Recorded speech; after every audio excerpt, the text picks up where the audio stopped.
سبق نمبر 116 سورۃ الانعام کا رکوع نمبر 17 آیت نمبر 141 تا 144۔ قرآن مجید کی تلاوت حرفی لفظی اور با محاورہ ترجمہ بما تشریح حافظ محمد قاسم خان کی آواز میں۔ بسم اللہ الرحمن الرحیم وهو الذي أنشأ جنات معروشات وغير معروشات والنخل والزرع مختلفا أكله والزيتون والرمان متشابها وغير متشابه كلوا من ثمره إذا أثمر وآتوا حقه يوم حصاده ولا تسرفوا إنه لا يحب المسرفين وهو اور وہ الذی وہی ہے جس نے انشأ پیدا کیے جناتن باغات معروشاتن چھتوں پر چڑھی بیلوں والے وغیر معروشاتن اور چھتوں پر نہ چڑھی بیلوں والے والنخل اور کھجور کے درخت والزرع اور کھیت مختلفاً اکلہ مختلف ہیں ان کے پھل والزیتون اور زیتون والرمان اور انار متشابہاً آپس میں ملتے جلتے وغیر متشابہ اور نہ آپس میں ملتے جلتے کلو کھاؤ تم من ثمرہ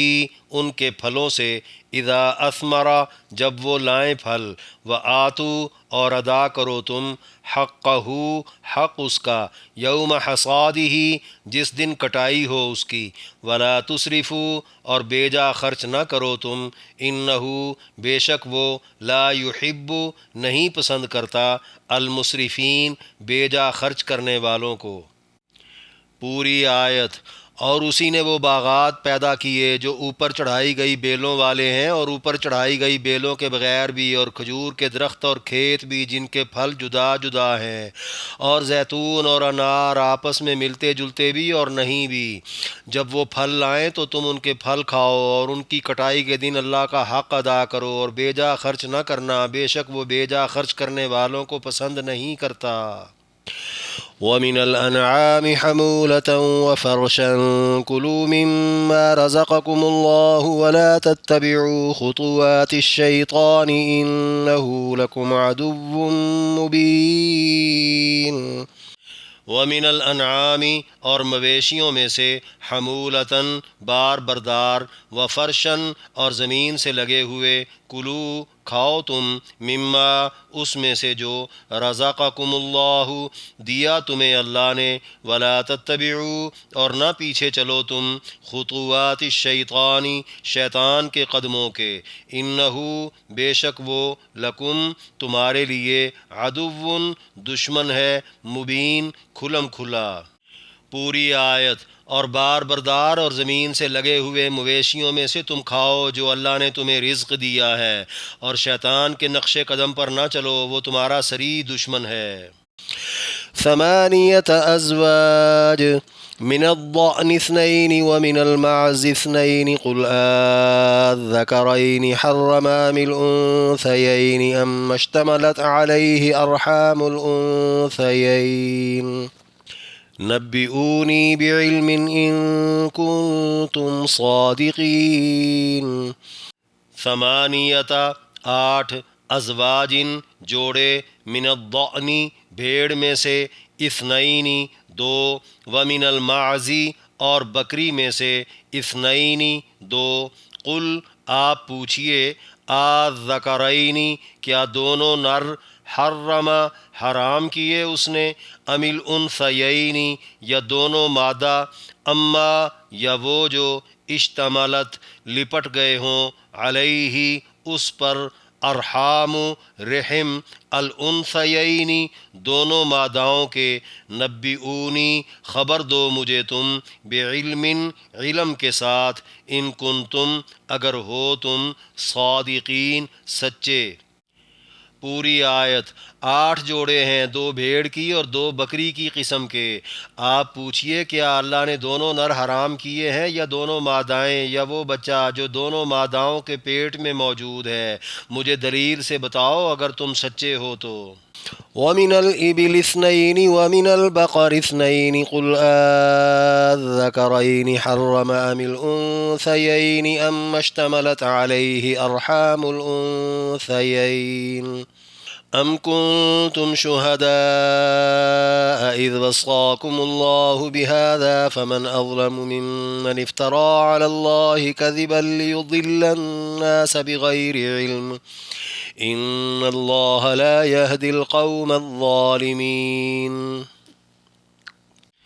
ومن الإبل اور اونٹ میں سے اثنین دو، ومن البقری اور گائے میں سے اثنین دو، قل آپ پوچھئے آذکرین کیا دونوں نر حرم حرام کیے اس نے، ام الانثیین یا دونوں مادہ، اما یا وہ جو اشتملت لپٹ گئے ہوں علیہ اس پر ارحام رحم الانثیین دونوں ماداؤں کے، ام کنتم کیا تھے تم شہداء حاضر، اذ وصاکم اللہ جب حکم دیا تمہیں اللہ نے، بہذا اس بات کا، فمن تو کون ہے، اظلم زیادہ بڑا ظالم، ممن اس سے جس نے، افطرا باندھا، علی اللہ اللہ پر، کذباً جھوٹ، لیضل تاکہ وہ گمراہ کرے، الناس لوگوں کو، بغیر علم بغیر علم کے، ان اللہ بے شک اللہ، لا یہدی نہیں ہدایت دیتا، القوم الظالمین ظالم قوم کو۔ پوری آیت۔ اور دو اونٹ کی اور دو گائے کی قسم سے ہیں، آپ پوچھئے کیا اللہ نے دونوں نر حرام کیے ہیں یا دونوں مادائیں، یا وہ بچہ جو دونوں ماداؤں کے رحم میں موجود ہے؟ کیا تم حاضر تھے جب اللہ نے تمہیں اس بات کا حکم دیا تھا؟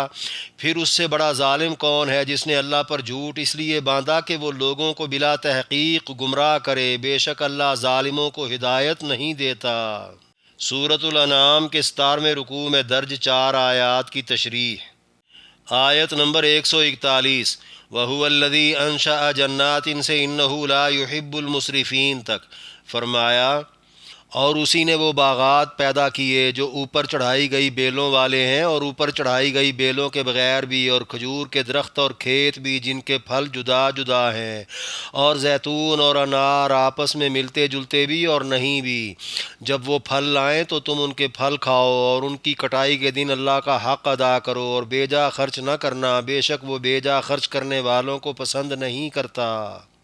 یعنی انسانوں کے لیے طرح طرح کے فروٹ، میوے اور اناج پیدا کرنے والا صرف اللہ ہے، خود ساختہ شریکوں کا اس میں کوئی عمل دخل نہیں۔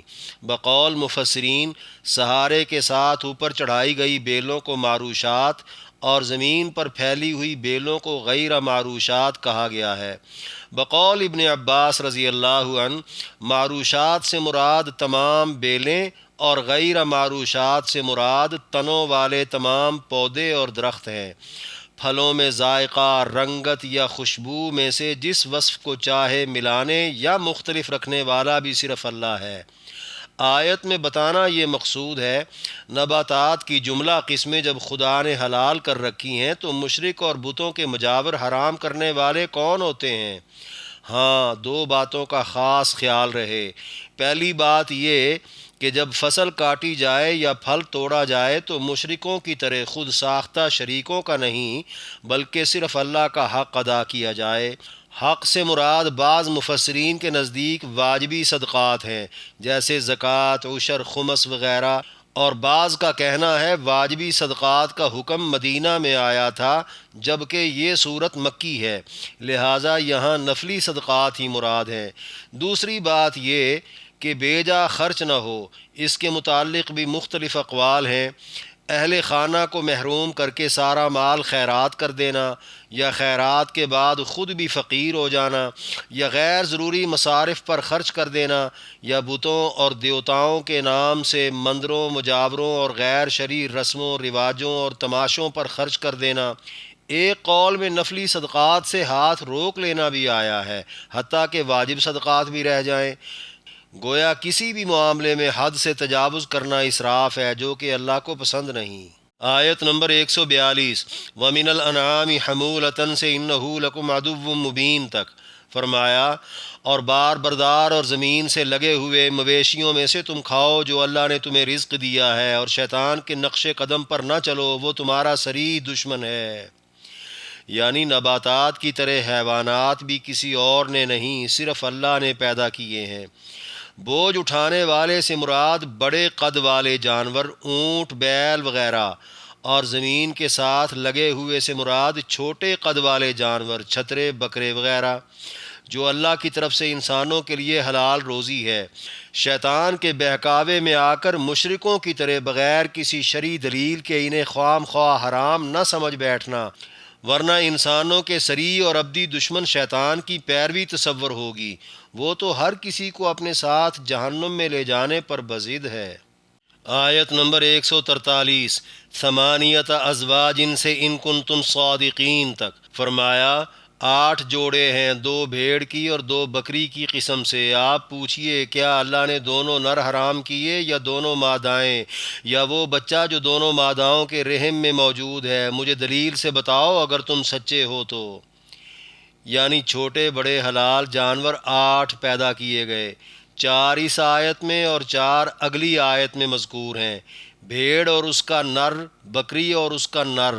اب مشرکین مکہ سے سوال تو بنتا ہے، تم جو کبھی کسی نر کو اور کبھی کسی مادہ کو یا پھر کبھی پیٹ کے کسی بچے کو بعض دفعہ صرف مردوں پر اور بعض دفعہ صرف عورتوں پر اور بعض دفعہ دونوں پر اس کا گوشت اور دودھ حرام یا حلال بنا لیتے ہو، اس کی کوئی دلیل، کوئی سند، کوئی حوالہ خدا کی کس کتاب میں ہے؟ سچے ہو تو بتاؤ، ورنہ سوچو اللہ خلاف عقل اور بغیر کسی علت کے محض نر ہونے یا مادہ ہونے پر حلت و حرمت کا حکم کیسے جاری کر سکتا ہے؟ آیت نمبر 144 وَمِنَ الْإِبِلِ اثْنَيْنِ سے إِنَّ اللَّهَ لَا يَهْدِي الْقَوْمَ الظَّالِمِينَ تک فرمایا، اور 2 اونٹ کی اور 2 گائے کی قسم سے ہیں۔ آپ پوچھئے کیا اللہ نے دونوں نر حرام کیے ہیں یا دونوں مادائیں، یا وہ بچہ جو دونوں ماداؤں کے رحم میں موجود ہے؟ کیا تم حاضر تھے جب اللہ نے تمہیں اس بات کا حکم دیا تھا؟ پھر اس سے بڑا ظالم کون ہے جس نے اللہ پر جھوٹ اس لیے باندھا کہ وہ لوگوں کو بلا تحقیق گمراہ کرے؟ بے شک اللہ ظالموں کو ہدایت نہیں دیتا۔ یعنی 4 مویشی یہ ہو گئے، اونٹ اور اس کی مادہ، گائے اور اس کا نر۔ پچھلی آیت کے 4 ملا کر یہ کل 8 جانور اللہ نے ہی پیدا کیے اور اللہ نے ہی حلال رکھے۔ اس بنا پر جانوروں کی نظر و نیاز بھی اللہ کے نام پر ہی دینا بنتی ہے، مگر مشرکین مکہ محض اپنی اختراع سے بتوں کے نام پر دے دیتے، پھر اللہ کا نام لے کر ذبح کرنا بھی جائز نہ سمجھتے۔ ذبح کر کے بجائے عام غرباء اور مساکین کو کھلانے کے بعض نروں کا گوشت عورتوں پر حرام اور بعض ماداؤں کا دودھ اور گوشت سب پر حرام بنا لیتے۔ اسی طرح مر جانے والے جانوروں کا یا مردہ پیدا ہونے والے بچے کا گوشت سب کے لیے حلال بنا لیتے۔ ایک طرف مشرک لوگ کسی نبی اور کتاب کے پیروکار نہ تھے، دوسری طرف یہ سارے ڈھکوسلے وہ اللہ کی جانب منسوب کر دیتے تھے۔ اب یہی صورت ہو سکتی ہے کہ اللہ نے براہ راست انہیں یہ حکم پہنچا دیے ہوں۔ اس کا جواب مشرکوں سے لیا جائے کہ کب اور کہاں یہ حکم سنے تھے۔ اگر ایسا نہیں اور یقیناً نہیں تو پھر اس کا مقصد سوائے لوگوں کو گمراہ کرنے کے اور کیا ہو سکتا ہے؟ ان کمبختوں کو یہ بھی سوچ نہیں آتی کہ در حقیقت یہ خدا کے منصب پر براجمان ہونے کی جسارت ہے۔ حلال حرام جیسے نازک مسائل پر بلا تحقیق بات کرنا اللہ پر بہتان باندھنا ہے۔ ایسا کرنے والے سب سے بڑے ظالم شمار ہوں گے، اور ظالم لوگ کبھی بھی ہدایت نہیں پا سکتے۔ بحوالہ تفسیر مظہری، جب یہ آیت نازل ہوئی تو مکے کا ایک سردار مالک ابن عوف بارگاہ نبوت میں حاضر ہو کر کہنے لگا، سنا ہے آپ ہمارے باپ دادا کے احکامات میں رد و بدل کر رہے ہو۔ آپ علیہ السلام نے جواباً ارشاد فرمایا، تم نے بعض مویشیوں کو بلا دلیل حرام بنا رکھا ہے۔ اللہ نے یہ 8 کے 8 جانور انسانوں کے فائدے اور کھانے کے لیے پیدا کیے ہیں۔ بتاؤ تم جو انہیں حرام بتاتے ہو وہ حرمت نر کی طرف سے ہے یا مادہ کی طرف سے ہے؟ مالک ابن عوف لاجواب ہو کر چپ ہو گیا، نہ وہ نر کا نام لے سکتا تھا نہ مادہ کا، ورنہ ہر نر اور ہر مادہ کو حرام کہنا پڑتا۔ پیٹ کے بچے کو اگر حلال مانتا تو اس کی ماں کو بھی حلال ماننا پڑتا جسے وہ حرام کہتے تھے۔ اسی طرح 5ویں 7ویں 10ویں بار کے جنم پر ماں کو حرام کہنے سے اس کے بچوں کو بھی حرام قرار دینا پڑتا۔ راوی کہتے ہیں مالک کی مسلسل خاموشی پر آپ نے جھنجھوڑ کر کہا، مالک بولتے کیوں نہیں، بتاتے کیوں نہیں؟ کہنے لگا آپ بولتے جائیے، میں آپ کی بات سن رہا ہوں، یعنی وہ لاجواب تھا۔